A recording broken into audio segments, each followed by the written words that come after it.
Friends, welcome back to cinema explainer. ഇന്ന് നമ്മൾ 2026 പുറത്തിറങ്ങിയ ട്രാൻസ്ഫർ ത്രിമുർത്തുളു എന്ന തെലുങ്ക് മൂവിയെ കുറിച്ചിട്ടാണ് നോക്കാൻ പോകുന്നത്. സിനിമയിലേക്ക് കടക്കുന്നതിന് മുമ്പ് ചാനൽ ഇതുവരെ സബ്സ്ക്രൈബ് ചെയ്യാതെയാണ് നിങ്ങൾ വീഡിയോ കാണുന്നതെങ്കിൽ ചാനൽ ഒന്ന് സബ്സ്ക്രൈബ് ചെയ്ത് തൊട്ടടുത്തുള്ള ബെല്ലൈക്കൺ ഒന്ന് അമർത്തിയാൽ ഞങ്ങൾ അപ്ലോഡ് ചെയ്യുന്ന പുതിയ വീഡിയോസ് നിങ്ങളുടെ അരികിലേക്ക് ഉടനെ തന്നെ എത്തുന്നതായിരിക്കും. സോ നമുക്ക് ഒട്ടും സമയം കളയാതെ തന്നെ സിനിമയിലേക്ക് കടക്കാം. സിനിമയുടെ തുടക്കത്തിൽ തെരുവ് വിളക്കുകൾ പോലും ഇല്ലാത്തൊരു ഗ്രാമമാണ് കാണിക്കുന്നത്.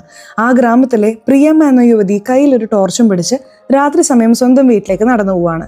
ഒറ്റയ്ക്ക് നടന്നു പോകുന്നതുകൊണ്ട് പേടി പുറത്ത് കാണിക്കാതിരിക്കാൻ അവൾ പാട്ടും പാടിയിട്ടാണ് നടക്കുന്നത്.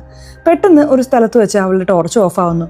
ഈ സ്ഥലത്ത് വെച്ച് തന്നെ ടോർച്ച് ഓഫ് ആവണമായിരുന്നു എന്ന് കരുതി അവൾ അത് ഓൺ ചെയ്യാൻ ശ്രമിക്കുകയാണ്. അപ്പോഴാണ് പെട്ടെന്നൊരു വെളിച്ചം കാണുന്നത്. എന്താണെന്ന് നോക്കുമ്പോൾ ആ വഴി ഒരു കാറ് വന്നിരിക്കുകയാണ്. ആ കാറിൽ സന്തോഷ് എന്നൊരു ചെറുപ്പക്കാരനുണ്ടായിരുന്നു. അവൻ ഈ കുട്ടിയോട് അതിക്രമം കാണിക്കാൻ ശ്രമിക്കുന്നു. ആ സ്ഥലത്ത് അവളെ രക്ഷിക്കാൻ ആരുമില്ല. കണ്ണെത്താ ദൂരത്തോളം ആളുകളുടെ ഒരു ലക്ഷണവും ഇല്ല. ആ ചെറുപ്പക്കാരൻ അവളോട് അതിക്രമം കാണിച്ചപ്പോൾ അവൾ ശക്തമായി പോരാടി അവിടെ നിന്ന് രക്ഷപ്പെട്ടു ഓടുന്നു. ഓടി വന്ന് അവൾ നേരെ അടുത്തുള്ള ഒരു പോലീസ് സ്റ്റേഷനിലേക്കാണ് പോകുന്നത്. ആ സ്റ്റേഷനിൽ ഒരു കോൺസ്റ്റബിൾ ഉണ്ടായിരുന്നു. അവളോട് നടന്ന കാര്യങ്ങളെല്ലാം ചോദിച്ചറിഞ്ഞ ശേഷം അദ്ദേഹം അതെല്ലാം വിശദമായ ഒരു കംപ്ലൈന്റ് ലെറ്ററായി എഴുതിയെടുക്കുന്നു. ആ സമയം നോക്കി സ്റ്റേഷനിലേക്ക് ഇൻസ്പെക്ടർ വരുന്നു. ഈ കുട്ടിക്ക് നേരിട്ട ദുരനുഭവത്തെക്കുറിച്ച് ഇൻസ്പെക്ടറോട് വിശദീകരിക്കാമെന്ന് കരുതിയപ്പോൾ ഇൻസ്പെക്ടർ പറയുന്നത് ഒരു FIR തയ്യാറാക്കി ഫയൽ എടുത്തുകൊണ്ട് വരാനാണ്. ഈ ഇൻസ്പെക്ടർ കുട്ടിക്ക് അനുകൂലമല്ലെന്ന് കോൺസ്റ്റബിളിന് മനസ്സിലാവുന്നു. കാരണം പിന്തുണയ്ക്കുന്ന ഒരാളായിരുന്നെങ്കിൽ ആ കുട്ടിയുടെ അവസ്ഥ കണ്ട് അദ്ദേഹം പരിഭ്രാന്തനാവുമായിരുന്നു. എന്നാൽ ഒരു പ്രതികരണവും ഇല്ലാതെയാണ് ഫയൽ കൊണ്ടുവരാൻ പറഞ്ഞത്. അതുകൊണ്ട് ഈ കോൺസ്റ്റബിൾ കുട്ടി നൽകിയ കംപ്ലൈന്റ് ലെറ്റർ മടക്കി റെക്കോർഡ് റൂമിലുള്ള ഒരു ഫയലിനുള്ളിൽ ഒളിച്ചു വെക്കുന്നു. അദ്ദേഹം പറഞ്ഞതുപോലെ ഒരു FIR ഫയൽ എടുത്തുകൊണ്ട് വന്ന് കൊടുക്കുമ്പോൾ ഇൻസ്പെക്ടർ അതിൽ എഴുതുന്നത് ഇങ്ങനെയാണ്: പ്രിയമ്മ എന്ന യുവതി നാട്ടിൽ വേശ്യാവൃത്തിയിൽ ഏർപ്പെട്ടിരിക്കുകയായിരുന്നു. സർവീസിനായി വന്ന ചെറുപ്പക്കാരനാണ് സന്തോഷ്. ജോലി കഴിഞ്ഞ ശേഷം പതിവിലും കൂടുതൽ പണം ചോദിച്ച് അവൾ ഭീഷണിപ്പെടുത്തി. പണം തരാൻ കഴിയില്ലെന്ന് അവൻ പറഞ്ഞതുകൊണ്ട് പണത്തിനോടുള്ള ആർത്തി കാരണം അവൾ സ്വയം മുറിവേൽപ്പിക്കുകയും അവൻ എന്നെ റേപ്പ് ചെയ്തു എന്ന് കള്ളപ്പരാതി നൽകുകയും ചെയ്തു. ഇത് കണ്ട് കോൺസ്റ്റബിൾ ഞെട്ടിപ്പോവാണ്. ആ കുട്ടി ഇത് കണ്ട് കരയാണ്. ഇത് തികച്ചും കളവാണ്. അവനാണ് എന്നോട് അതിക്രമം കാണിച്ചത്, എന്റെ ജീവിതം നശിപ്പിച്ചത്.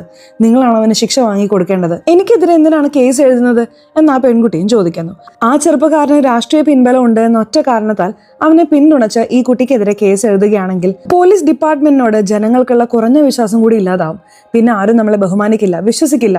നിങ്ങൾ എന്തിനാണ് ഇങ്ങനെ ചെയ്യുന്നത് എന്ന് കോൺസ്റ്റബിൾ ചോദിക്കുന്നു. ദേഷ്യം വന്ന ഇൻസ്പെക്ടർ പോക്കറ്റിൽ നിന്ന് തോക്കെടുത്ത് ആ കുട്ടിയെയും കോൺസ്റ്റബിളിനെയും ഭീഷണിപ്പെടുത്തുന്നു. സന്തോഷിന്റെ കയ്യിൽ ഈ കുട്ടിയെ ഏൽപ്പിക്കണം, നിന്റെ കൈ കൊണ്ട് തന്നെ ഇവളെ കൊണ്ടുപോയി ഏൽപ്പിക്കണം. പുറത്ത് സന്തോഷും അവന്റെ ഗുണ്ടകളും കാറിന് മുകളിൽ വലിയ സീൻ ഉണ്ടാക്കിയിരിക്കുന്നുണ്ടായിരുന്നു. ഇൻസ്പെക്ടർ കോൺസ്റ്റബിളിനെ ഭീഷണിപ്പെടുത്തി അവളെ ഏൽപ്പിക്കാൻ പറയുന്നു. ആ കുട്ടി വല്ലാതെ ഭയപ്പെടുന്നുണ്ട്.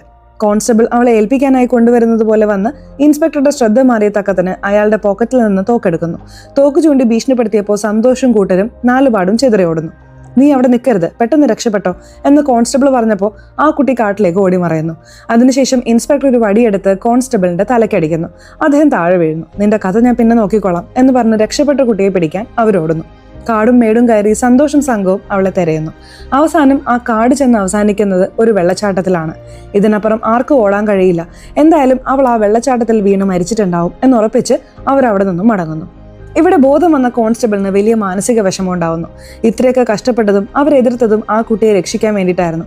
പക്ഷെ അവസാനം അവളെ രക്ഷിക്കാൻ കഴിഞ്ഞില്ലല്ലോ എന്ന വേദനയോടെ വീട്ടിലിരിക്കുമ്പോൾ അദ്ദേഹത്തിന് ഹാർട്ട് അറ്റാക്ക് വന്ന് മരിക്കുന്നു. അദ്ദേഹം മരിക്കുമ്പോൾ അദ്ദേഹത്തിന്റെ മകൻ വളരെ ചെറിയ കുട്ടിയായിരുന്നു. അടുത്ത് നിന്ന് അച്ഛ അച്ഛ എന്ന് വിളിച്ച് അവൻ കരയുന്നുണ്ടായിരുന്നു. അവിടെ നിന്ന് കട്ട് ചെയ്താൽ ഇപ്പോൾ പ്രസന്റ് സിറ്റുവേഷൻ ആണ് കാണിക്കുന്നത്.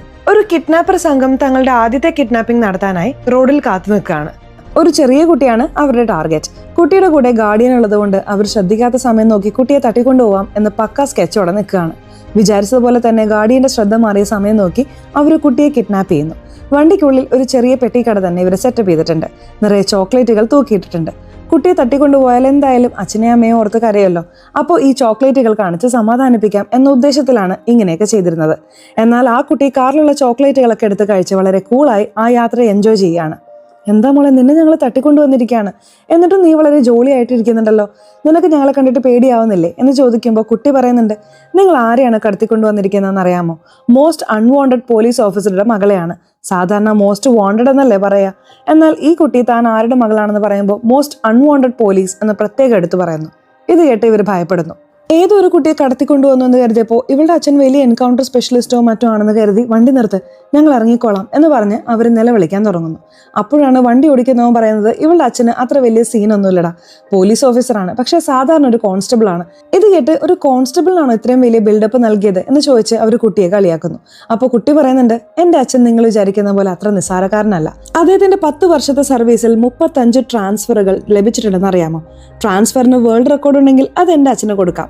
ഇത്രയും ട്രാൻസ്ഫർ കിട്ടിയിട്ടുണ്ടെങ്കിൽ ആള് കുറച്ച് പ്രശ്നക്കാരനായിരിക്കും എന്ന് കരുതി അവർ വീണ്ടും പേടിക്കുന്നു. അപ്പോൾ വാൻ ഡ്രൈവർ പറയുന്നുണ്ട്, ഈ കുട്ടിയെ കിഡ്നാപ്പ് ചെയ്യാൻ പറഞ്ഞത് തന്നെ പോലീസ് ഓഫീസറാണ്. ഒരു പോലീസുകാരൻ തന്നെ മറ്റൊരു പോലീസുകാരന്റെ മകളെ തട്ടിക്കൊണ്ടുപോകാൻ കൊട്ടേഷൻ തന്നിരിക്കുകയാണോ എന്ന് ഇവർ അത്ഭുതപ്പെടുന്നു. എനിക്ക് തോന്നുന്നത് ഈ കിഡ്നാപ്പിന് പിന്നിൽ CM തന്നെയാണെന്നാണ് എന്ന് ഡ്രൈവർ പറയുന്നു. ഇത് കേട്ട് കിഡ്നാപ്പർമാർ കുട്ടിയോട് ചോദിക്കുന്നുണ്ട്, അധികാരത്തിന്റെ ഉന്നതങ്ങളിൽ ഇരിക്കുന്നവൻ പോലും നിന്റെ അച്ഛനെ പേടിച്ച് നിന്നെ തട്ടിക്കൊണ്ടുപോകാൻ പറഞ്ഞിട്ടുണ്ടെങ്കിൽ അദ്ദേഹം അങ്ങനെ എന്താണ് ചെയ്തത്? എൻ്റെ അച്ഛൻ ഒരുപാട് കാര്യങ്ങൾ ചെയ്തിട്ടുണ്ട് എന്ന് കുട്ടി പറയുന്നു. എന്താണെന്ന് പറ എന്ന് ചോദിക്കുമ്പോൾ, ഞാൻ ചെറിയ കുട്ടിയല്ലേ, എനിക്കെന്തറിയാം എന്ന് അവൾ മറുപടി നൽകുന്നു. നിനക്കറിയാതിരിക്കില്ല, അറിയാവുന്നത് പറ എന്നവർ നിർബന്ധിക്കുമ്പോൾ, എന്തിനാണ് അച്ഛൻ അടിക്കടി ട്രാൻസ്ഫർ ഓർഡറുകൾ വരുന്നത് എന്ന കഥ ആ കുട്ടി പറയാൻ തുടങ്ങുന്നു. ഒരു പോലീസ് സ്റ്റേഷൻ കാണിക്കുകയാണ്. ആ സ്റ്റേഷനിലെ ഉദ്യോഗസ്ഥരെല്ലാം തങ്ങളുടെ പതിവ് ജോലികളിലാണ്. പെട്ടെന്ന് ഒരു ഉന്നത ഉദ്യോഗസ്ഥൻ സ്റ്റേഷനിൽ വിസിറ്റിങ്ങിനായി വരുന്നു. ഈ സ്റ്റേഷനിൽ എത്ര പേര് ജോലി ചെയ്യുന്നുണ്ട് എന്ന് ചോദിക്കുമ്പോൾ ഇൻസ്പെക്ടർ 5 പേരെന്ന് പറയുന്നു. സ്റ്റേഷനിൽ ആരെയും കാണാനില്ലല്ലോ എന്ന് ചോദിക്കുമ്പോൾ 2 പേര് പ്രതികളെ കോടതിയിൽ ഹാജരാക്കാൻ പോയിരിക്കുകയാണ്. ഞങ്ങൾ 2 പേര് ഇവിടെയുണ്ട് എന്ന് പറയുന്നു. അപ്പോൾ മറ്റേയാൾ എവിടെ എന്ന് ചോദിച്ചപ്പോൾ ഇൻസ്പെക്ടർ പരുങ്ങാണ്. ആ സമയത്താണ് നമ്മുടെ ഹീറോ എൻട്രി ചെയ്യുന്നത്. ഹീറോയുടെ പേര് മൂർത്തി എന്നാണ്. ഈ സ്റ്റേഷനിൽ കോൺസ്റ്റബിൾ ആയിട്ടാണ് ജോലി ചെയ്യുന്നത്. നമ്മുടെ ഹീറോയെ ഈ ഇൻസ്പെക്ടർ തന്റെ വീട്ടുജോലികൾക്കാണ് ഉപയോഗിച്ചിരുന്നത്. പച്ചക്കറി വാങ്ങുക, തോട്ടത്തിലേക്ക് സാധനങ്ങൾ വാങ്ങുക തുടങ്ങി തന്റെ വ്യക്തിപരമായ ആവശ്യങ്ങൾക്കാണ് അയച്ചിരുന്നത്. വിസിറ്റിങ്ങിന് ഉദ്യോഗസ്ഥൻ വന്നിട്ടുണ്ടെന്ന് അറിയാതെ ഹീറോ പുറത്തു നിന്ന്, സാറേ പച്ചക്കറിയൊക്കെ വാങ്ങി വെച്ചിട്ടുണ്ട് എന്ന് ഉറക്കെ പറയുന്നു. വിസിറ്റിങ്ങിന് വന്ന ഉദ്യോഗസ്ഥന് കാര്യം മനസ്സിലാവുന്നു. കോൺസ്റ്റബിളിനെ നീ നിന്റെ സ്വന്തം കാര്യങ്ങൾക്കാണോ ഉപയോഗിക്കുന്നത്? എനിക്ക് നിന്റെ ഭാഗത്ത് നിന്ന് രേഖാമൂലമുള്ള വിശദീകരണം വേണം എന്ന് പറഞ്ഞ് അദ്ദേഹം അവിടെ നിന്ന് പോകുന്നു. ഇൻസ്പെക്ടർ ഹീറോയെ വിളിച്ച് ചീത്ത പറയുന്നു. സ്റ്റേഷനിൽ ആരാണുള്ളതെന്ന് പോലും നോക്കാതെ ഇങ്ങനെ ഉറക്കെ വിളിച്ചു പറയോ എന്ന് ചോദിക്കുമ്പോൾ, അദ്ദേഹം വന്നിട്ടുണ്ടെന്ന് എനിക്കെങ്ങനെ അറിയാം? ഇനി ഞാൻ എന്താണ് വിശദീകരണം എഴുതി നൽകേണ്ടത്? സാറൊരു കാര്യം ചെയ്യേ, ഒരു ക്രിമിനലിനെ ഫോളോ ചെയ്യാനും അവന്റെ നീക്കങ്ങൾ നിരീക്ഷിക്കാനും വേണ്ടി എൻ്റെ സ്വന്തം ജോലി എന്ന വ്യാജേന അവനെ നിരീക്ഷിക്കാൻ എന്നെ നിയോഗിച്ചു എന്ന് എഴുതി കൊടുക്ക്, അവരത് അംഗീകരിക്കും എന്ന് ഹീറോ ഐഡിയ കൊടുക്കുന്നു. ഇൻസ്പെക്ടർക്കും അത് നല്ല ഐഡിയ ആയി തോന്നുന്നുണ്ട്. എനിക്കൊരു അപേക്ഷയുണ്ട്, ഇനി നിങ്ങളുടെ സ്വന്തം ആവശ്യങ്ങൾക്കൊന്നും എന്നെ കൊണ്ടുപോകരുത് എന്ന് പറഞ്ഞിട്ടും ഇൻസ്പെക്ടർ വീണ്ടും അദ്ദേഹത്തെ വീട്ടിലേക്ക് കൊണ്ടുപോകുന്നു. ഭാര്യ പാചകം ചെയ്യുമ്പോൾ പച്ചക്കറി അരിഞ്ഞു കൊടുക്കുക, വീട് വൃത്തിയാക്കാൻ സഹായിക്കുക, തോട്ടത്തിലെ പണി ചെയ്യുക തുടങ്ങിയ ഒരുപാട് ജോലികൾ ഇദ്ദേഹത്തെ കൊണ്ട് ചെയ്യിക്കുന്നുണ്ട്. അപ്പോൾ ഹീറോ ഇൻസ്പെക്ടറുടെ ഭാര്യയോട് ചോദിക്കുന്നുണ്ട്, ഞാൻ വന്നത് മുതൽ ശ്രദ്ധിക്കുകയാണ്, നിങ്ങളുടെ കുട്ടികളെ എവിടെയെങ്കിലും കാണുന്നില്ലല്ലോ, അവരെവിടെ? അപ്പോൾ ഭാര്യ പറയുന്നുണ്ട്, ഞങ്ങൾക്ക് കുട്ടികളില്ല, കുറേ കാലമായി ഞങ്ങൾ അതിനായി ശ്രമിക്കുന്നുണ്ട്, പക്ഷെ നടക്കുന്നില്ല. അപ്പോൾ ഹീറോ കുട്ടികൾ ഉണ്ടാകാനുള്ള ചില ടിപ്സ് പറഞ്ഞു കൊടുക്കുന്നു. ഇത് ഹെൽത്ത് ടിപ്സ് ആണ്. ഇത് കൂടാതെ ചില കാര്യങ്ങൾ കൂടി നിങ്ങൾ ശ്രദ്ധിക്കേണ്ടതുണ്ട്. അതെന്താണെന്ന് വെച്ചാൽ, നിങ്ങളുടെ ഭർത്താവ് ഡ്യൂട്ടിയിലുള്ളപ്പോൾ ഒരുപാട് പേരിൽ നിന്നും കൈക്കൂലി വാങ്ങിയിട്ടുണ്ട്. കൊടുത്തവരാരും സന്തോഷത്തോടെയല്ല കൊടുത്തത്, ശപിച്ചുകൊണ്ടാണ് കൊടുത്തേക്കുന്നത്. ആ ശാപം നിങ്ങളെ വല്ലാതെ ബാധിക്കുന്നുണ്ട്. അതിൽ നിന്ന് മുക്തി നേടണമെങ്കിൽ നിങ്ങൾ നല്ല കാര്യങ്ങൾ ചെയ്യണം. അതോടൊപ്പം ഈ ഹെൽത്ത് ടിപ്സും ഫോളോ ചെയ്യുക. തീർച്ചയായിട്ടും നിങ്ങൾക്ക് വൈകാതെ കുട്ടികളുണ്ടാകും എന്ന് ഹീറോ പറയുന്നു. അതിനുശേഷം ഡ്യൂട്ടി കഴിഞ്ഞ് ഹീറോ വീട്ടിലേക്ക് പോകുന്നു. വീട്ടിൽ കയറിയാൽ വീട് മുഴുവൻ ബോക്സുകളാക്കി വെച്ചിരിക്കുകയാണ്. അതിലൊരു ബോക്സിനുള്ളിൽ നിന്ന് സ്വന്തം മകൾ സ്കൂൾ പുസ്തകങ്ങൾ തപ്പിയെടുക്കുകയാണ്. ഭാര്യ അടുക്കളയിൽ ജോലി ചെയ്യുന്നു. ഭാര്യയുടെ അടുത്ത് പോയിട്ട്, ലക്ഷ്മി എന്താണ് ഇങ്ങനെ ചെയ്യുന്നത്? ഡിന്നർ ഇഷ്ടമായില്ലേ? വേറെ എന്തെങ്കിലും ഉണ്ടാക്കണോ എന്ന് ചോദിക്കുമ്പോൾ, ഞാൻ അതല്ല ചോദിച്ചത്, നമ്മൾ ഈ വീട്ടിൽ വന്നിട്ട് 2 മാസമായി, എന്നിട്ടും സാധനങ്ങളൊന്നും പുറത്തെടുത്ത് വെക്കാതെ ഇങ്ങനെ തന്നെ വെച്ചിരിക്കുകയാണല്ലോ എന്ന് ചോദിക്കുകയാണ്. അപ്പോഴാണ് കാര്യം മനസ്സിലാവുന്നത്. എങ്ങനെയായാലും നമ്മുടെ ഹീറോ ഈ സ്റ്റേഷനിൽ സ്ഥിരമായി നിൽക്കാൻ പോകുന്നില്ല. 1-2 മാസത്തിനുള്ളിൽ ട്രാൻസ്ഫർ ഓർഡർ വരും. അപ്പോൾ വീണ്ടും എല്ലാം പാക്ക് ചെയ്യുന്നതിനേക്കാൾ നല്ലത് ഇങ്ങനെ വെക്കുന്നതാണെന്ന് കരുതിയാണ് ഭാര്യ എല്ലാം ബോക്സിനുള്ളിൽ തന്നെ വെച്ചിരിക്കുന്നത്. ഇൻഡയറക്റ്റായി ഭാര്യ ഹീറോയെ കളിയാക്കുന്നതാണെന്ന് മനസ്സിലാവുന്നു. ഇവരുടെ വീടിനടുത്ത് ലളിത എന്നൊരാൾ താമസിക്കുന്നുണ്ട്. ലളിതയും ഭർത്താവും രാത്രിയിൽ എന്തോ പ്രധാനപ്പെട്ട കാര്യം സംസാരിക്കാനായി വരികയാണ്. ലളിത ഹീറോയുടെ ഭാര്യയോട് സംസാരിക്കുമ്പോൾ അവരുടെ ഭർത്താവ് ഹീറോയോട് വ്യക്തിപരമായി സംസാരിക്കുന്നു. മുൻപ് ഇയാൾ ഒരു റൗഡിയായിരുന്നു, തട്ടിപ്പുകളൊക്കെ ചെയ്തിരുന്നു. എന്നാൽ ഇപ്പോൾ തിരുത്തി സമാധാനപരമായ കുടുംബജീവിതം നയിക്കുകയാണ്. പക്ഷെ എൻ്റെ പാസ്റ്റ് എന്നെ എപ്പോഴും വേട്ടയാടിക്കൊണ്ടിരിക്കുകയാണ്. എനിക്കതിൽ നിന്ന് പുറത്തു വരണം. നാട്ടിൽ എന്ത് പ്രശ്നം ഉണ്ടായാലും പോലീസുകാർ ആദ്യം വരുന്നത് എൻ്റെ വീട്ടിലേക്കാണ്. കാരണം എനിക്കൊരു ബ്ലാക്ക് മാർക്ക് ഉണ്ട്. അതുകൊണ്ട് നിങ്ങൾ ആ ലിസ്റ്റിൽ നിന്നും എൻ്റെ പേര് നീക്കം ചെയ്യാൻ സഹായിക്കണം. എന്നാൽ മാത്രമേ എനിക്ക് സമാധാനമായി ജീവിക്കാൻ കഴിയൂ എന്ന് അയാൾ അപേക്ഷിക്കുന്നു. ശരി, ഞാൻ സഹായിക്കാം, പക്ഷെ നീ മദ്യപാനം നിർത്തണം എന്ന് ഹീറോ പറയുന്നു. അയാളും സമ്മതിച്ച് ഭാര്യയും കൂട്ടി പോകുന്നു. അടുത്ത ദിവസം രാവിലെ ഡ്യൂട്ടിക്ക് പോകാൻ തയ്യാറാവാണ്. വീടിന് പുറത്തെ പാർട്ടിക്കാർ ഫ്ലെക്സുകളൊക്കെ വെക്കുന്നുണ്ട്. ഭാര്യയോട്, രാത്രി മീറ്റിംഗിൽ എനിക്ക് ഡ്യൂട്ടി ഉണ്ട്, വരാൻ വൈകും, എനിക്കായി കാത്തിരിക്കേണ്ട എന്ന് പറഞ്ഞ് ഹീറോ ഇറങ്ങുകയാണ്. സ്റ്റേഷന് പുറത്ത് സാറിനെ കാണണമെന്ന് പറഞ്ഞ ഒരു ചേച്ചി കരഞ്ഞുകൊണ്ട് നിൽക്കുന്നുണ്ടായിരുന്നു. എന്താ പ്രശ്നമെന്ന് ഹീറോ ചോദിക്കുമ്പോൾ, 100 രൂപ വേണമെന്ന് പറഞ്ഞ് ഭർത്താവ് മദ്യപിക്കാൻ വേണ്ടി വഴക്കുണ്ടാക്കി ഇവരെ തല്ലിയെന്ന് പറയുന്നു. നിങ്ങൾ വന്ന് എൻ്റെ ഭർത്താവിനെ ഒന്ന് ഭീഷണിപ്പെടുത്തണം എന്ന് പറയാനാണ് അവർ വന്നത്. ഹീറോ പറയുന്നുണ്ട്, 100 രൂപയ്ക്ക് വേണ്ടി നിന്റെ ഭർത്താവ് നിന്നെ തല്ലിയോ? ശരി, നീ ഒരു കാര്യം ചെയ്യേ, ആ 100 രൂപ എനിക്ക് താ, നിന്റെ ഭർത്താവ് നിന്നെ തല്ലാതെ ഞാൻ നോക്കിക്കൊള്ളാം, നീ വീട്ടിലേക്ക് പോ, ഞാൻ ഫ്രീ ആവുമ്പോൾ വന്ന് നിന്റെ ഭർത്താവിനെ പേടിപ്പിച്ചോളാം എന്ന് പറഞ്ഞ് അവരെ പറഞ്ഞയക്കുന്നു. ഇത് കണ്ട് ഹെഡ് കോൺസ്റ്റബിൾ ദേഷ്യപ്പെടുകയാണ്. തനിക്ക് കിട്ടേണ്ടിയിരുന്ന ഒരു വരുമാനമാണ് ഇവൻ ഇല്ലാതാക്കിയത് എന്ന് കരുതി അവിടെ നിന്ന് പോകുന്നു. നോക്കുമ്പോൾ സ്റ്റേഷനിലുള്ള എല്ലാവരും എങ്ങോട്ടേക്കോ പോകാൻ തയ്യാറെടുക്കുകയാണ്. എങ്ങോട്ടേക്കാണ് പോകുന്നതെന്ന് ചോദിച്ചപ്പോൾ ഇന്ന് പാർട്ടി മീറ്റിംഗ് നടക്കുന്നില്ലേ, അങ്ങോട്ടേക്ക് പോകണം എന്ന് പറയുന്നു. അത് വൈകുന്നേരമല്ലേ, ഇപ്പോൾ തന്നെ വരണോ എന്ന് ചോദിക്കുമ്പോൾ അതൊരു വലിയ മീറ്റിംഗ് ആണ്, സുരക്ഷ ആവശ്യമുണ്ട്, അതുകൊണ്ട് നീയും വാ എന്ന് പറഞ്ഞ് കൊണ്ടുപോകുന്നു. അവിടെ ഒരു രാഷ്ട്രീയ പാർട്ടിയെ കാണിക്കുന്നു. ആ പാർട്ടിയുടെ നേതാവ് കമലമ്മയാണ്. അവരാണ് ആ പാർട്ടി ഇത്രയും വലുതാക്കിയത്. ഇപ്പൊ തന്റെ മകനെ മുഖ്യമന്ത്രിയാക്കാനുള്ള ശ്രമത്തിലാണ് അവര്. വിചാരിച്ചതുപോലെ കാര്യങ്ങൾ നടന്നാൽ അവർ പ്രധാനമന്ത്രിയാകാനുള്ള പ്ലാനിലുമാണെന്ന് ഹീറോയുടെ കൂടെ ജോലി ചെയ്യുന്ന കോൺസ്റ്റബിൾ പറയുന്നുണ്ട്. രാഷ്ട്രീയത്തിൽ എന്തൊക്കെയോ നടക്കുന്നുണ്ട്, നമ്മൾ എന്ത് ചെയ്യാൻ, സുരക്ഷ ഒരുക്കിയിട്ട് പോവുക, അത്ര തന്നെ എന്ന് സംസാരിച്ചുകൊണ്ടിരിക്കുമ്പോൾ ആ മീറ്റിംഗ് കവർ ചെയ്യാനായി ഒരു പെൺകുട്ടി വരുന്നു. അവളുടെ പേര് സ്വീറ്റി എന്നാണ്. അവൾ ഹീറോയുടെ സുഹൃത്താണ്. ഒരുപാട് വർഷങ്ങൾക്ക് ശേഷം കണ്ടപ്പോൾ നീ ഇപ്പോഴും ഒരു മാറ്റം ഇല്ലല്ലോ എന്ന് പറഞ്ഞ് അവർ സംസാരിക്കുന്നു. നീ ഇപ്പൊ എന്ത് ചെയ്യുന്നു എന്ന് ചോദിക്കുമ്പോൾ എനിക്ക് വേറെ ഒന്നും കിട്ടിയില്ല, ഈ റിപ്പോർട്ടർ ജോലി മാത്രമാണ് കിട്ടിയത്, പ്രമോഷനോ ശമ്പള വർധനവോ ഒന്നുമില്ലാതെ കഷ്ടപ്പെട്ടാണ് ജോലി ചെയ്യുന്നത് എന്ന് അവൾ പറയുന്നു. ജോലി ഉണ്ടെന്ന് പറഞ്ഞ് സ്വീറ്റി അവിടെ നിന്ന് പോവാണ്. അവിടെ കട്ട് ചെയ്താൽ രവികാന്ത് എന്നൊരു രാഷ്ട്രീയ നേതാവിനെ കാണിക്കുന്നു. ഇദ്ദേഹമാണ് കമലമ്മയുടെ എതിരാളി. കമലമ്മയുടെ ടീം കൃത്യമായ തന്ത്രങ്ങളിലൂടെ ജനങ്ങൾക്കിടയിൽ വലിയ സ്വാധീനം ഉണ്ടാക്കിയിട്ടുണ്ട്. എന്നാൽ ഇദ്ദേഹത്തിന് അതിന് കഴിയുന്നില്ല. അതുകൊണ്ട് സ്വന്തം ടീമിലുള്ള സ്ക്രിപ്റ്റ് റൈറ്റർമാരെയും ഇൻഫ്ലുവൻസർമാരെയും കൊണ്ടുവന്ന് വളരെ പവർഫുൾ ആയ എന്നാൽ അപക്വമായ പൊളിറ്റിക്കൽ ഡയലോഗുകൾ പറയിപ്പിക്കുന്നു. രവികാന്തിന് അത് ഇഷ്ടപ്പെടുന്നില്ല. ഇതൊക്കെ കുട്ടിക്കളിയാണെന്ന് പറഞ്ഞാൽ നിങ്ങൾക്ക് കഴിവുണ്ട്, പക്ഷെ അത് ശരിയായ വഴിക്ക് ഉപയോഗിക്കാൻ ഞാൻ സഹായിക്കാം, നമുക്ക് ഒരുമിച്ച് ജയിക്കാം എന്ന് പറഞ്ഞ് അവരെ പറഞ്ഞയക്കുന്നു. കൃത്യമായ തന്ത്രങ്ങൾ ഇല്ലാത്തതുകൊണ്ട് അവർ വല്ലാതെ ബുദ്ധിമുട്ടുകയാണ്. മറുവശത്ത് കമലമ്മ തന്റെ PA സംസാരിക്കുന്നു. ഇന്ന് എൻ്റെ മകൻ മുഖ്യമന്ത്രി സ്ഥാനാർത്ഥിയായി മീറ്റിംഗിൽ സംസാരിക്കാൻ പോവാണ്, എന്താണ് നമ്മുടെ സ്ട്രാറ്റജി? PA പറയുന്നുണ്ട്, ഈ മീറ്റിംഗിൽ ജനങ്ങൾക്കിടയിൽ നമ്മുടെ ചില ആളുകൾ ഉണ്ടാവും. അവർ എതിർ പാർട്ടിയുടെ പേരും പറഞ്ഞ് സ്റ്റേജിൽ നിൽക്കുന്നവരുടെ നേരെ മുട്ടയും തക്കാളിയും എറിയും. നാഷണൽ മീഡിയയെയും സ്റ്റേറ്റ് മീഡിയയെയും നമ്മൾ ക്ഷണിച്ചിട്ടുണ്ട്. ഇതെല്ലാം അവർ കവർ ചെയ്യുമ്പോൾ നമുക്ക് വലിയൊരു റീച്ച് ലഭിക്കും. അതോടൊപ്പം ഒരു സിമ്പതിയും സൃഷ്ടിക്കപ്പെടും. അതുവഴി നമ്മുടെ വോട്ട് ബാങ്ക് വർദ്ധിക്കും. അപ്പോൾ കമലമ്മ അതിലൊരു തിരുത്തു വരുത്തുന്നു. സ്റ്റേജിൽ എൻ്റെ മകനെയല്ല, എന്നെയാണ് മുട്ടയും തക്കാളിയും വെച്ചെറിയേണ്ടത്. ആ സ്റ്റേജിൽ വെച്ച് ഞാൻ അപമാനിക്കപ്പെടണം. എതിർ പാർട്ടിക്കാർ എന്നെ അപമാനിച്ചു എന്ന് പറഞ്ഞ് ലോക്കൽ ചാനൽ മുതൽ നാഷണൽ ചാനൽ വരെ അത് വാർത്തയാവണം. ഇത് നടന്നാൽ ജനങ്ങൾക്ക് എതിരാളികളോട് വലിയ ദേഷ്യം തോന്നും, നമുക്ക് എളുപ്പത്തിൽ വോട്ട് ലഭിക്കും. ഇതാണ് പ്ലാൻ എന്ന് കമലമ്മ പറയുന്നു. ഇതിനായി എല്ലാവരും തയ്യാറാവുന്നു. മുഖ്യമന്ത്രി സ്ഥാനാർത്ഥിയായി വോട്ട് ചോദിക്കുന്ന കമലമ്മയുടെ മകൻ സന്തോഷിന് ഈ വിവരമൊന്നും അറിയില്ലായിരുന്നു. അതുകൊണ്ട് അവിടെ എന്തെങ്കിലും പ്രശ്നം ഉണ്ടായാൽ പ്രതികരിക്കരുതെന്ന് മാത്രം അവനോട് മുൻകൂട്ടി പറയുന്നുണ്ട്. കാരണം അവൻ പ്രതികരിച്ച് അമ്മയെ രക്ഷിക്കാൻ ശ്രമിച്ചാൽ ഈ പ്ലാൻ മുഴുവനും പാളിപ്പോകുമല്ലോ. മീറ്റിംഗ് തുടങ്ങുന്നു. അവിടെ ഡ്യൂട്ടിയിലുള്ളത് നമ്മുടെ ഹീറോയാണ്. സ്റ്റേജിലെത്തിയ ഉടനെ കമലമ്മ അവിടെയുള്ള ഉദ്യോഗസ്ഥർക്ക് സിഗ്നൽ നൽകുന്നു. ആ ഉദ്യോഗസ്ഥൻ ഹീറോയുടെ ഇൻസ്പെക്ടർക്ക് സിഗ്നൽ നൽകുന്നു. പോലീസുകാരെ ആ സ്ഥലത്തുനിന്ന് മാറ്റാൻ നിർദ്ദേശം ലഭിക്കുന്നു. എല്ലാവരും അവിടെ നിന്ന് മാറുന്നു. ഹീറോ മാത്രം അവിടെ നിൽക്കുന്നുണ്ടായിരുന്നു. ഒരു ലേഡി കോൺസ്റ്റബിൾ വന്ന് മാറാൻ പറയുമ്പോൾ മീറ്റിംഗ് കഴിഞ്ഞില്ലല്ലോ, അതിനു മുമ്പ് എന്തിനാ മാറുന്നത് എന്ന് ചോദിക്കുകയാണ്. ഓർഡർ വന്നിട്ടുണ്ട്, പോണം എന്ന് പറഞ്ഞുകൊണ്ട് ഹീറോയും നടന്നു പോകുന്നു. അപ്പോഴാണ് ആ കൂട്ടത്തിനിടയിൽ സംശയാസ്പദമായ ചില കാര്യങ്ങൾ നടക്കുന്നത് ഹീറോ ശ്രദ്ധിക്കുന്നത്. ഒരു പോലീസ് ഓഫീസർ എന്ന നിലയിൽ അത് കണ്ട് വെറുതെ പോകാൻ കഴിയില്ലല്ലോ. അപ്പോഴാണ് അവിടെ ഒരു കലാപം ഉണ്ടാവാനുള്ള പ്ലാൻ നടക്കുന്നുണ്ടെന്ന് ഹീറോ മനസ്സിലാക്കുന്നത്. ഇത് തടയണമെന്ന് കരുതി മീറ്റിംഗിന്റെ സൗണ്ട് ആൻഡ് ലൈറ്റ് എഞ്ചിനീയറുടെ അടുത്ത് പോയി ലൈറ്റുകൾ ഓഫ് ചെയ്തും ഓൺ ചെയ്തും അവിടെയുള്ള ഗുണ്ടകളെ അദ്ദേഹം ചിതറിക്കുന്നു. പ്ലാൻ ചെയ്തതുപോലെ കമലമ്മ സ്റ്റേജിൽ നിന്നും താഴേക്ക് വരുന്നു. സ്റ്റേജിന് താഴെ വെച്ച് അവരെ അപമാനിക്കണം എന്നതായിരുന്നു പ്ലാൻ. ഗുണ്ടകൾ അവരെ അപമാനിക്കാനായി വരുമ്പോൾ നമ്മുടെ ഹീറോ അവരെല്ലാവരെയും അടിച്ചു പറപ്പിക്കുന്നു. സുരക്ഷാ ഡ്യൂട്ടിയിൽ പോലീസുകാരുള്ളപ്പോൾ നിങ്ങൾക്കൊന്നും സംഭവിക്കില്ല എന്ന് പറഞ്ഞ് ഹീറോ എല്ലാവരെയും അടിച്ചോടിക്കുന്നു. അതിനുശേഷം അവരെ വളരെ സുരക്ഷിതമായി കാറിൽ കയറ്റി ഒരു സല്യൂട്ടും കൊടുത്ത് യാത്രയാക്കുന്നു. ഇത് കണ്ട് എല്ലാവരും ദേഷ്യത്തിലാവുന്നു. കമലമ്മയുടെ വീട്ടിൽ വെച്ച് എല്ലാവരും സംസാരിക്കുകയാണ്. എല്ലാം പ്ലാൻ ചെയ്തതുപോലെ പോവുമായിരുന്നല്ലോ, എവിടെയാണ് തെറ്റുപറ്റിയതെന്ന് അന്വേഷിക്കുമ്പോഴാണ് മൂർത്തി എന്നൊരു കോൺസ്റ്റബിൾ ആണ് ഈ പ്ലാനൊക്കെ പൊളിച്ചതെന്ന് മനസ്സിലാവുന്നത്. അപ്പോൾ മകൻ പറയുന്നുണ്ട്, നിങ്ങൾ എന്ത് പ്ലാനാണ് ചെയ്തതെന്ന് എനിക്കറിയില്ല, പക്ഷെ അടുത്ത തവണ പ്ലാൻ ചെയ്യുമ്പോൾ അത് കൃത്യമായി ചെയ്യണം. ദേഷ്യം വന്ന കമലമ്മ ഉത്തരവിടുന്നുണ്ട്. ഈ ചുറ്റുവട്ടത്ത് സത്യസന്ധനായ ഒരു പോലീസ് ഓഫീസർ പോലും ഉണ്ടാവാൻ പാടില്ല. അങ്ങനെ ഒരാൾ ഉണ്ടെങ്കിൽ ഉടനെ ട്രാൻസ്ഫർ ചെയ്യണം. ഇപ്പൊ നമ്മുടെ ഹീറോയെ ഇൻസ്പെക്ടർ ദേഷ്യത്തോടെ സ്റ്റേഷനിലേക്ക് വിളിക്കുന്നു. പുറത്തു നിൽക്കുന്ന പോലീസുകാർക്കെല്ലാം ഉള്ളിൽ എന്താണ് നടക്കാൻ പോകുന്നതെന്ന് പേടിയുണ്ട്. ഇൻസ്പെക്ടർ മുറിയുടെ വാതിൽ അടയ്ക്കാൻ പറയുന്നു. ഹീറോയെ ശകാരിക്കുമെന്ന് കരുതിയപ്പോൾ ഇൻസ്പെക്ടർ വളരെ സന്തോഷത്തോടെ പറയുന്നുണ്ട്, നീ പറഞ്ഞ ഹെൽത്ത് ടിപ്സ് ഒക്കെ ഫോളോ ചെയ്ത് എന്റെ ഭാര്യ ഗർഭിണിയായി. ഞാൻ വളരെ സന്തോഷവാനാണ്. പക്ഷെ ഇന്നലെ നടന്ന സംഭവത്തിൽ നിന്റെ മേൽ എനിക്ക് വല്ലാത്ത ദേഷ്യം ഉണ്ടായിരുന്നു.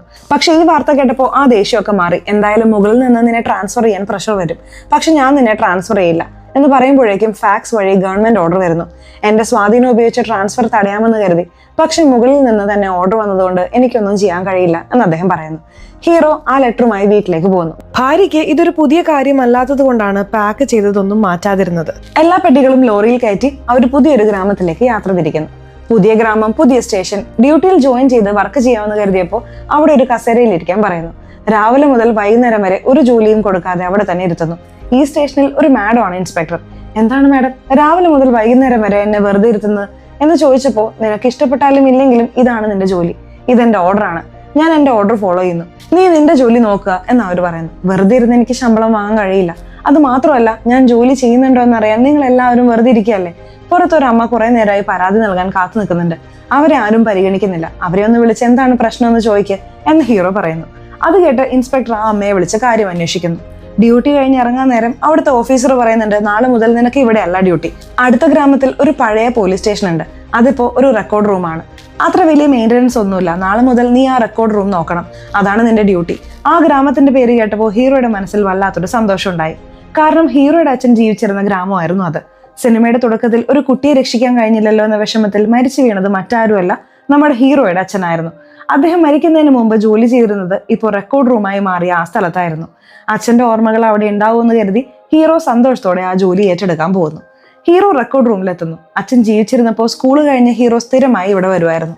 ആ ഓർമ്മകളൊക്കെ അദ്ദേഹമായവർക്കാണ്. ഉള്ളിൽ പോയി നോക്കിയാൽ റെക്കോർഡ് റൂം മുഴുവൻ പൊടി പിടിച്ച് കിടക്കാണ്. അതൊക്കെ തട്ടിമാറ്റി പഴയ ഫയലുകളൊക്കെ എടുത്തു നോക്കുമ്പോൾ അതിൽ അച്ഛന്റെ കൈയക്ഷരവും ഒപ്പും കണ്ട് പഴയ കാര്യങ്ങളൊക്കെ ഓർക്കുന്നു. അങ്ങനെ ഒരു ഫയലിലെ പൊടി തട്ടുമ്പോൾ മടക്കി വെച്ചൊരു പേപ്പർ അദ്ദേഹം ശ്രദ്ധിക്കുന്നു. അത് തുറന്നു നോക്കിയപ്പോൾ സിനിമയുടെ തുടക്കത്തിൽ, അതായത് 20 വർഷങ്ങൾക്ക് മുമ്പ് പ്രിയമ്മ എന്നൊരു യുവതി തനിക്കൊരു ലൈംഗിക അതിക്രമം നേരിട്ടു എന്ന് പരാതി നൽകാൻ വന്നിരുന്നില്ലേ, ആ പരാതി തന്റെ അച്ഛൻ സ്വന്തം കൈപ്പടയിൽ എഴുതിയതായിരുന്നു. അത് ഇൻസ്പെക്ടറുടെ കയ്യിൽ കിട്ടാതിരിക്കാൻ അദ്ദേഹം അതൊരു ഫയലിനുള്ളിൽ ഒളിപ്പിച്ചു വെച്ചതായിരുന്നു. ആ ലെറ്ററാണ് ഇപ്പോൾ ഹീറോയ്ക്ക് കിട്ടിയിരിക്കുന്നത്. അച്ഛൻ മരിക്കുന്നതിന് മുമ്പ് പോലും ആ കുട്ടിയെ രക്ഷിക്കാൻ കഴിഞ്ഞില്ലല്ലോ എന്ന് പറഞ്ഞാണ് മരിച്ചത്. ഈ കേസ് ഏറ്റെടുത്ത് കുറ്റവാളിക്ക് ശിക്ഷ വാങ്ങിക്കൊടുക്കാമെന്ന് ഹീറോ തീരുമാനിക്കുന്നു. ഉടനെ ഹീറോ അന്നത്തെ ഇൻസ്പെക്ടറെ കുറിച്ച് രാത്രി തന്നെ ഫോൺ വിളിച്ച് അന്വേഷിക്കുന്നു. അദ്ദേഹത്തിന്റെ പേര് ചിന്നി കൃഷ്ണ എന്നാണ്. അദ്ദേഹത്തിന്റെ ട്രാക്ക് റെക്കോർഡിനെ കുറിച്ച് എനിക്കറിയണം എന്ന് ഹീറോ ചോദിച്ചപ്പോൾ, ട്രാക്ക് അല്ലാത്തവൻ എന്ത് ട്രാക്ക് റെക്കോർഡ്, അവൻ പോലീസ് യൂണിഫോമിലുള്ള ഒരു രാഷ്ട്രീയക്കാരനാണ്, വളരെ അപകടകാരിയാണ് എന്ന് പറയുന്നു. ശേഷം ഹീറോ തന്റെ മാധ്യമ പ്രവർത്തകയായ സുഹൃത്തിനെ വിളിച്ച് കമലമ്മയുടെ മകന്റെ പേരിൽ എന്തെങ്കിലും റേപ്പ് കേസ് രജിസ്റ്റർ ചെയ്തിട്ടുണ്ടോ എന്ന് ചോദിക്കുന്നു. ഔദ്യോഗികമായി ഒന്നുമില്ല, എന്നാൽ അനൌദ്യോഗികമായി പെൺകുട്ടികളെ കടത്തൽ, മയക്കുമരുന്ന് കടത്തൽ തുടങ്ങിയ ഒരുപാട് കേസുകൾ ഉണ്ടെന്ന് അവൾ പറയുന്നു. ഈ വിവരങ്ങൾ ഔദ്യോഗികമാക്കാതെ അനൌദ്യോഗികമായി ധൈര്യത്തോടെ അവൻ ചെയ്യുന്നത് സിസ്റ്റം അവന് അനുകൂലമായതുകൊണ്ടാണ് എന്ന് സുഹൃത്ത് പറയുന്നു. അവിടെ നിന്ന് കട്ട് ചെയ്താൽ പ്രസന്റ് സിറ്റുവേഷൻ കാണിക്കുന്നു. ഹീറോയുടെ മകളെ തട്ടിക്കൊണ്ടുപോയ കിഡ്നാപ്പർമാർ ചോദിക്കുന്നുണ്ട്, അതിനുശേഷം എന്ത് സംഭവിച്ചു? അവൻ ആ ലെറ്റർ കൊണ്ടുപോയി അവന് കൊടുത്ത് വലിയൊരു തുക സെറ്റിൽമെന്റ് വാങ്ങിയിട്ടുണ്ടാവും അല്ലേ? ഇത് കേട്ട് കുട്ടി ദേഷ്യപ്പെടുന്നു. എന്റെ അച്ഛൻ നിന്നെ പോലെയല്ല, വളരെ സത്യസന്ധനാണ്. ആ ലെറ്ററുമായി നേരെ എന്റെ അമ്മയുടെ അടുത്തേക്കാണ് വന്നത് എന്ന് പറഞ്ഞ് കുട്ടി കഥ തുടരുന്നു. ഹീറോയുടെ ഭാര്യ അത് വായിച്ചു നോക്കിയിട്ട് ചോദിക്കുന്നുണ്ട്, 20 വർഷം മുമ്പ് നടന്ന കേസ് ഇപ്പൊ എടുത്തിട്ട് എന്ത് തെളിയിക്കാനാണ്? ഇതിൽ എന്ത് എവിഡൻസ് ആണ് കിട്ടാൻ പോകുന്നത്? ഹീറോ പറയുന്നുണ്ട്, ഈ പെൺകുട്ടിയെ 3 രീതിയിലാണ് അവർ ചിത്രീകരിച്ചിരിക്കുന്നത്. ഒന്ന്, അവൾ പരാതിക്കാരിയാണ്, അതിന്റെ കോപ്പിയാണ് ഈ ലെറ്റർ. രണ്ടാമത്, പണത്തിന് വേണ്ടി സന്തോഷിനെതിരെ കള്ളപ്പരാതി നൽകിയ കുറ്റവാളി. മൂന്നാമത്, അവൾ ദുരൂഹ സാഹചര്യത്തിൽ കാണാതായി എന്നൊരു പരാതിയുണ്ട്. കാണാതായി എന്ന് പരാതി നൽകിയത് ആരാണെന്ന് അന്വേഷിച്ച് ഹീറോ അയാളെ കാണാൻ പോകുന്നു. ഞാനൊരു പോലീസ് ഓഫീസറാണ്. 20 വർഷം മുമ്പ് നിങ്ങൾ പേരക്കുട്ടിയെ കാണാനില്ലെന്ന് പരാതി നൽകിയിരുന്നില്ലേ? ആ സ്റ്റേഷനിൽ ജോലി ചെയ്തിരുന്ന പോലീസ് ഓഫീസറുടെ മകനാണ് ഞാൻ. എൻ്റെ അച്ഛനാണ് ആ പരാതി എഴുതിയത്. ആ കുട്ടിയെ രക്ഷിക്കാൻ കഴിഞ്ഞില്ലല്ലോ എന്ന വേദനയിലാണ് അദ്ദേഹം മരിച്ചത്. ഈ കേസിൽ ആ കുട്ടി ഇരയാണെന്ന് എനിക്ക് ഉറപ്പുണ്ട്. കുറ്റവാളിക്ക് ശിക്ഷ വാങ്ങി കൊടുക്കാനാണ് ഞാൻ അന്വേഷിക്കുന്നത് എന്ന് ഹീറോ പറയുന്നു. അപ്പോഴാണ് ആ മുത്തശ്ശൻ ഒരു ട്വിസ്റ്റ് പറയുന്നത്. സത്യം എന്താണെന്ന് വെച്ചാൽ പ്രിയമ്മ മരിച്ചിട്ടില്ല, അവൾ ജീവിച്ചിരിപ്പുണ്ട്. പാർവതി അമ്മ എന്നൊരാളുടെ സംരക്ഷണത്തിൽ സിറ്റിയിലുണ്ടെന്ന് അയാൾ പറയുന്നു. ഇത് കേട്ട് ഹീറോ ഞെട്ടിപ്പോവാണ്. ഇതുവരെ ആരോടും പറയാത്ത രഹസ്യം എന്നോട് പറഞ്ഞത് എന്തുകൊണ്ടാണ് എന്ന് ചോദിച്ചപ്പോൾ, നിന്റെ അച്ഛനെ എനിക്കറിയാം, ആ വിശ്വാസത്തിലാണ് പറഞ്ഞത് എന്ന് അയാൾ മറുപടി നൽകുന്നു. ഉടൻ തന്നെ ഹീറോ പാർവതി അമ്മയുടെ വീട് കണ്ടുപിടിച്ച് അങ്ങോട്ടേക്ക് പോകുന്നു. അവിടെ ചെന്ന് നോക്കിയപ്പോൾ ഇരയായ പ്രിയമ്മ ഇപ്പോഴും അവിടെയുണ്ട്. 20 വർഷം മുമ്പത്തെ ആ സംഭവത്തിന്റെ ഞെട്ടലിൽ നിന്നും അവരിപ്പോഴും മുക്തിയായിട്ടില്ല. അന്ന് രാത്രി യഥാർത്ഥത്തിൽ സംഭവിച്ചത് ഇതാണ്. പ്രിയമ്മ ടോർച്ചുമായി പാട്ടുപാടി വരുമ്പോൾ ടോർച്ച് ഓഫ് ആവുന്നു. അപ്പോഴാണ് സന്തോഷ് കാറിൽ വരുന്നത്. അവൻ അവളെ നിർബന്ധിച്ച് കാറിൽ കയറ്റാൻ ശ്രമിക്കുന്നു. രാഷ്ട്രീയക്കാരുടെ കുടുംബമായതുകൊണ്ട് അവൾ അവരോട് ബഹുമാനത്തോടെ സംസാരിക്കുന്നു. പക്ഷെ അവൻ അവളെ കുത്തിമയക്കി കാട്ടിലേക്ക് കൊണ്ടുപോയി ക്രൂരമായി പീഡിപ്പിച്ചു. ബോധം വന്നപ്പോൾ അവൾ അവിടെ നിന്നും രക്ഷപ്പെട്ട് ഓടുകയായിരുന്നു. അവർ മരിച്ചു എന്ന് കരുതിയാണ് സന്തോഷും കൂട്ടരും അവിടെ നിന്നും പോയത്. ഇത്രയും വർഷമായി അവരവിടെ ഒളിവിൽ കഴിയുകയാണ്. അന്ന് നടന്ന സംഭവങ്ങൾ ഇനിയും മറക്കാൻ കഴിഞ്ഞിട്ടില്ല എന്ന് പറഞ്ഞ് അവർ കരയുന്നു. കഴിഞ്ഞ കാര്യങ്ങൾ പറഞ്ഞ് ഞങ്ങളെ എന്തിനാ വീണ്ടും ബുദ്ധിമുട്ടിക്കുന്നത് എന്ന് കൂടെയുള്ളവർ ചോദിച്ചപ്പോൾ ഹീറോ ആ മിസ്സിംഗ് കംപ്ലൈന്റ് എടുത്ത് കാണിക്കുന്നു. ഇതാണ് എന്നെ ഇവിടെ കൊണ്ടുവന്നത്, ഇനി ഇതിന്റെ ആവശ്യമില്ല എന്ന് പറഞ്ഞ് അവിടെ ഉണ്ടായിരുന്ന വിളക്കിൽ വെച്ച് ആ പേപ്പർ കത്തിക്കുന്നു. നിങ്ങൾക്കുള്ള നീതി ഞാൻ വാങ്ങിച്ചു തരും എന്ന് ഉറപ്പ് കൊടുത്ത് ഹീറോ അവിടെ നിന്നും പോകുന്നു. തുടർന്ന് ഹീറോ ഇന്റർനെറ്റിലൂടെ ഭരണകക്ഷിയായ കമലമ്മയെയും മകൻ സന്തോഷിനെയും കുറിച്ചുള്ള വിവരങ്ങൾ ശേഖരിക്കുന്നു. അവർക്ക് വളരെ ശക്തമായ സ്വാധീനമുള്ളത് കൊണ്ട് വളരെ കരുതലോടെ വേണം നീങ്ങാൻ. ഹീറോ മാധ്യമപ്രവർത്തകയായ സുഹൃത്തിനെ വിളിച്ച് സഹായം അഭ്യർത്ഥിക്കുന്നു. ചാനലിലൂടെ സഹായം ചെയ്യാമെന്ന് അവൾ ഉറപ്പ് നൽകുന്നു. എതിർ പാർട്ടിക്കാരനായ രവികാന്തിനെ ഉപയോഗിച്ചാണ് ഇത് ചെയ്യാൻ പ്ലാൻ. പാർട്ടിയുടെ ഭാഗമായി ഒരു പ്രസ് മീറ്റ് സംഘടിപ്പിച്ചിരുന്നു. അതിൽ കമലമ്മയുടെ മകൻ സന്തോഷ് സംസാരിക്കുന്നു. സ്ത്രീകൾ വിദേശത്ത് ജോലിക്ക് പോകാൻ ഭയപ്പെടേണ്ടതില്ല, അതിനുള്ള അപേക്ഷ നൽകിയാൽ മതി, സർക്കാരും ഞങ്ങളും നിങ്ങൾക്ക് പൂർണ്ണ പിന്തുണ നൽകും. എന്നാൽ ഇത് കേൾക്കുന്ന മാധ്യമ പ്രവർത്തകർക്ക് വ്യക്തമായിട്ട് അറിയാം, ഇതുവരെ അനൌദ്യോഗികമായി ചെയ്തിരുന്ന മനുഷ്യക്കടത്ത് ഇനി സർക്കാരിന്റെ സഹായത്തോടെ ഔദ്യോഗികമായി ചെയ്യാൻ പോവുകയാണെന്ന്. ഹീറോ ഓരോ മാധ്യമ പ്രവർത്തകർക്കും ഓരോ ചോദ്യങ്ങൾ തയ്യാറാക്കി നൽകിയിട്ടുണ്ടായിരുന്നു. സ്ത്രീ സുരക്ഷയെക്കുറിച്ച് സംസാരിക്കുന്ന നിങ്ങൾ 20 വർഷം മുമ്പ് ഒരു പെൺകുട്ടിയെ പീഡിപ്പിച്ചു എന്ന് പരാതിയുണ്ടല്ലോ, അതിനെക്കുറിച്ച് എന്താണ് പറയാനുള്ളത് എന്ന് മാധ്യമങ്ങൾ ചോദിക്കുന്നു. അങ്ങനെയൊന്നുമില്ല, അവൾ ഒരു റെഡ് ലൈറ്റ് ഏരിയയിലെ പെൺകുട്ടിയായിരുന്നു എന്നവൻ മറുപടി നൽകുന്നു. അപ്പോൾ നിങ്ങൾ റെഡ് ലൈറ്റ് ഏരിയയിൽ പോയിരുന്നോ എന്ന് അവർ തിരിച്ചു ചോദിക്കാം. തുടർന്ന് മനുഷ്യക്കടത്തിനെ കുറിച്ചുള്ള ചോദ്യങ്ങളും അവർ ചോദിക്കാൻ തുടങ്ങുന്നു. ഇതിനൊന്നും മറുപടി പറയാൻ കഴിയാതെ സന്തോഷ് കുടുങ്ങിപ്പോവാണ്. ഇത് ലൈവായി ടെലികാസ്റ്റ് ചെയ്തതുകൊണ്ട് ജനങ്ങളെല്ലാം ഇത് കാണുന്നുണ്ട്. ഇതെല്ലാം ഹീറോ ഒരു ചായക്കടയിലിരുന്ന് കാണുന്നുണ്ടായിരുന്നു. എതിർ പാർട്ടിയായ രവികാന്ത് ഇത് വലിയ വിഷയമായി ഏറ്റെടുക്കുന്നു. TV ചാനലുകളിൽ ചർച്ച നടക്കുന്നു. ഭരണകക്ഷിയുടെ വക്കീൽ ഇതൊരു വ്യാജ ഫയലാണെന്ന് പറയുന്നുണ്ടെങ്കിലും ഫോറൻസിക് റിപ്പോർട്ടിൽ ഇത് 20 വർഷം മുമ്പത്തെ യഥാർത്ഥ പരാതിയാണെന്ന് തെളിയുന്നു. ഇതോടെ കോടതി ഈ കേസ് റീഓപ്പൺ ചെയ്യാൻ ഉത്തരവിടുന്നു. കമലമ്മ വലിയ വക്കീലന്മാരെ വീട്ടിൽ വരുത്തി ചർച്ച ചെയ്യുകയാണ്. ഇതൊരു യാദൃശ്ചിക സംഭവമായി തോന്നുന്നില്ല. മാധ്യമങ്ങൾ കൃത്യമായ ചോദ്യങ്ങൾ ചോദിക്കുന്നുണ്ട്, ലൈവായി വരുന്നു. എതിർ പാർട്ടിക്കാർ പ്രതിഷേധിക്കുന്നു. ഇതാരോ പക്ക പ്ലാനോടെ ചെയ്യുന്നതാണ് എന്ന് വക്കീൽ പറയുന്നു. ഈ കേസ് നിൽക്കണമെങ്കിൽ ഇരയായ പെൺകുട്ടി വരണം, സാക്ഷികളും വരണം, അതില്ലെങ്കിൽ കേസ് തള്ളിപ്പോവും എന്ന് വക്കീൽ പറയുന്നു. ആ കുട്ടി അന്ന് തന്നെ വെള്ളച്ചാട്ടത്തിൽ വീണ് മരിച്ചിരുന്നു, അതുകൊണ്ട് അവൾ വരാൻ യാതൊരു സാധ്യതയുമില്ല എന്ന് സന്തോഷ് പറയുന്നു. ഈ ഫയൽ ചോർന്ന റെക്കോർഡ് റൂം തീയിട്ട് നശിപ്പിക്കാൻ അവർ തീരുമാനിക്കുന്നു. ഇതിനായി പഴയ ഇൻസ്പെക്ടർ ചിന്നി വരെയാണ്. എന്നാൽ അവിടേക്ക് ചായ കൊടുക്കാൻ വന്നയാളിലൂടെ ഹീറോയാണ് ഇതിന് പിന്നിലെന്ന് അവർ മനസ്സിലാക്കുന്നു. ഹീറോയാണെന്ന് മനസ്സിലാക്കിയ അവർ ഹീറോയുടെ ഭാര്യയും കുട്ടിയെയും തട്ടിക്കൊണ്ടുപോകാൻ പദ്ധതിയിടുന്നു. എന്നാൽ ഹീറോ മുൻകൂട്ടി അവരെ സുരക്ഷിതമായ മറ്റൊരു സ്ഥലത്തേക്ക് മാറ്റിയിരുന്നു. അന്ന് അച്ഛന്റെ കൂടെ ഡ്യൂട്ടിയിലുണ്ടായിരുന്ന വേറെ ഏതെങ്കിലും പോലീസുകാരുണ്ടോ എന്ന് ഹീറോ അന്വേഷിക്കുന്നുണ്ട്. അന്ന് സ്റ്റേഷനിൽ ഉണ്ടായിരുന്ന ഒരാളെ കണ്ടെത്തുന്നുവെങ്കിലും താൻ അന്ന് ഒരു എമർജൻസി കോൾ വന്ന് പോയിരുന്നുവെന്ന് അയാൾ പറയുന്നു. സാക്ഷികൾ ആരുമില്ലാതെ കേസ് എങ്ങനെ മുന്നോട്ടേക്ക് കൊണ്ടുപോകുമെന്ന് അറിയാതെ ഹീറോ വിഷമിക്കുകയാണ്. എന്നാൽ അന്ന് ലോക്കപ്പിൽ ഒരു കള്ളൻ ഉണ്ടായിരുന്നുവെന്ന് ആ ഓഫീസർ പറയുന്നുണ്ട്. ഹീറോ ആ കള്ളനെ അന്വേഷിച്ചു പോവാണ്. അപ്പോഴാണ് ഹീറോയ്ക്ക് തന്റെ മകളെ ആരോ തട്ടിക്കൊണ്ടുപോയി എന്ന വിവരം ലഭിക്കുന്നത്. ഹീറോയുടെ അയൽക്കാരിയായ ലളിതയ്ക്ക് പ്രസവ വേദന വന്ന് ആശുപത്രിയിലാക്കിയ സമയത്താണ് ഇത്. ഹീറോ ആശുപത്രിയിലെത്തുമ്പോൾ കൂടെയുള്ള ഇൻസ്പെക്ടർ പറയുന്നുണ്ട്, നിന്നെ അറസ്റ്റ് ചെയ്യാൻ ഓർഡർ വന്നിട്ടുണ്ട്, നീ ഭാര്യയും കൂട്ടി എങ്ങോട്ടെങ്കിലും മാറി നിൽക്ക്. എന്നാൽ ഹീറോ തയ്യാറാവുന്നില്ല. ലളിതയുടെ ഭർത്താവിനോട് മുൻപ് ജയിലിലായിരുന്നപ്പോൾ ആ ലോക്കപ്പിൽ ഉണ്ടായിരുന്ന കള്ളനെ കണ്ടിട്ടുണ്ടോ എന്ന് ഒരു ഫോട്ടോ കാണിച്ച് ഹീറോ ചോദിക്കുന്നു. സ്വന്തം മകളെ തട്ടിക്കൊണ്ടുപോയിട്ടും നീ ഇവന്റെ പുറകെയാണോ എന്ന് ഇൻസ്പെക്ടർ ചോദിക്കുമ്പോൾ ഇതെന്റെ അച്ഛൻ എനിക്ക് തന്ന കേസാണ്, ഞാൻ വിടില്ല എന്ന് ഹീറോ ഉറപ്പിച്ചു പറയുന്നു. അപ്പോഴാണ് വലിയൊരു ട്വിസ്റ്റ് ഉണ്ടാവുന്നത്. ഹീറോയുടെ മകളെ തട്ടിക്കൊണ്ടുപോയതിന് പകരമായി ഹീറോ ACP ചിന്നിയുടെ പേരക്കുട്ടിയെ തട്ടിക്കൊണ്ടുവന്നിരുന്നു. എന്റെ മകളെ വിട്ടു തന്നില്ലെങ്കിൽ നിങ്ങളുടെ പേരക്കുട്ടിയെ ഞാൻ വിടില്ല എന്ന് ഹീറോ ഭീഷണിപ്പെടുത്തുന്നു. വേറെ വഴിയില്ലാതെ അവർ ഹീറോയുടെ മകളെ വിട്ടയക്കുന്നു. അതിനിടയിൽ ആ വ്യാജപ്രതിയായ കള്ളനെ ഹീറോ കണ്ടെത്തി സാക്ഷി പറയാൻ സമ്മതിപ്പിക്കുന്നു. എന്നാൽ സന്തോഷും കൂട്ടരും അവിടെ എത്തുകയാണ്. ഹീറോയെ വശത്താക്കാൻ ശ്രമിക്കുന്നുണ്ടെങ്കിലും നടക്കാത്തത് കൊണ്ട് അവർ ആ കള്ളനെ കൊലപ്പെടുത്തുന്നു. ഹീറോയ്ക്ക് ഉണ്ടായിരുന്ന ഏക സാക്ഷിയും ഇതോടെ ഇല്ലാതാവുന്നു. കമലമ്മ ഹീറോയെ വെറുതെ വിടാൻ തീരുമാനിക്കുന്നു. കാരണം ഇനി കേസ് കോടതിയിൽ നിൽക്കില്ലല്ലോ. കേസ് കോടതിയിൽ വരികയാണ്. പ്രതിഭാഗം വക്കീൽ ഇതൊരു കള്ളപ്പരാതിയാണെന്നും കേസ് തള്ളണമെന്നും വാദിക്കുന്നു. ഹീറോയെ കോടതിയിൽ വിസ്തരിക്കുമ്പോൾ 10 വർഷത്തിനിടെ 55 ട്രാൻസ്ഫർ വാങ്ങിയ ആളാണെന്ന് അദ്ദേഹത്തിന്റെ വിശ്വസ്തതയെ ചോദ്യം ചെയ്യുന്നു. നിങ്ങൾ ഇനിയും പാഠം പഠിച്ചില്ലേ എന്ന് ജഡ്ജി ചോദിക്കുമ്പോൾ പാഠം പഠിക്കേണ്ടത് ഞാനല്ല, നീതി നിഷേധിച്ച ACP ചിന്നിയും സ്വന്തം മകൻ തെറ്റ് ചെയ്തപ്പോൾ അവനെ സംരക്ഷിച്ച കമലമ്മയുമാണ് എന്ന് ഹീറോ മറുപടി നൽകുന്നു. നിങ്ങൾക്കിത് തെളിയിക്കാൻ സാക്ഷികളുണ്ടോ എന്ന് ജഡ്ജി ചോദിക്കുമ്പോൾ തനിക്ക് സാക്ഷിയുണ്ടെന്ന് ഹീറോ പറയാണ്. കൊല്ലപ്പെട്ട സാക്ഷിക്ക് പകരം ഹീറോ തന്റെ മാസ്റ്റർ പ്ലാൻ പുറത്തെടുക്കുന്നു. അച്ഛന്റെ കൂടെ അന്ന് ഡ്യൂട്ടിയിലുണ്ടായിരുന്ന ശങ്കർ എന്ന പോലീസ് ഓഫീസർ അന്ന് രാത്രി സ്റ്റേഷനിൽ ഉണ്ടായിരുന്നില്ലെങ്കിലും അറ്റൻഡൻസ് രജിസ്റ്ററിൽ അദ്ദേഹം ഒപ്പിട്ടിരുന്നു. രേഖകൾ പ്രകാരം അദ്ദേഹം അവിടെയുണ്ട്. ആ ഓഫീസറെ കൊണ്ട് അന്ന് നടന്നതെല്ലാം കോടതിയിൽ പറയിപ്പിക്കാൻ ഹീറോ തീരുമാനിക്കുന്നു. ശങ്കർ കോടതിയിൽ വന്നിട്ട് അവൻ ആ കുട്ടിയെ 2 തവണ പീഡിപ്പിച്ചു എന്ന കള്ളം പറയുന്നു. ഇത് കേട്ട സന്തോഷ് ദേഷ്യം നിയന്ത്രിക്കാനാവാതെ ഞാൻ ഒരു തവണയല്ലേ ചെയ്തുള്ളൂ, എന്തിനാണ് നീ 2 തവണ എന്ന് കള്ളം പറയുന്നത് എന്ന് കോടതിക്ക് മുമ്പിൽ വിളിച്ചു പറയുന്നു. അതോടെ സത്യം പുറത്തു വരുന്നു. കൂടാതെ ACP ചിന്നിക്ക് താൻ 10 ലക്ഷം രൂപ കൈക്കൂലി കൊടുത്ത കാര്യവും സന്തോഷ് വിളിച്ചു പറയുന്നു. ഇതോടെ സന്തോഷിന് തെരഞ്ഞെടുപ്പിൽ മത്സരിക്കാനുള്ള അയോഗ്യതയും ജീവപര്യന്തം ശിക്ഷയും കോടതി വിധിക്കുന്നു.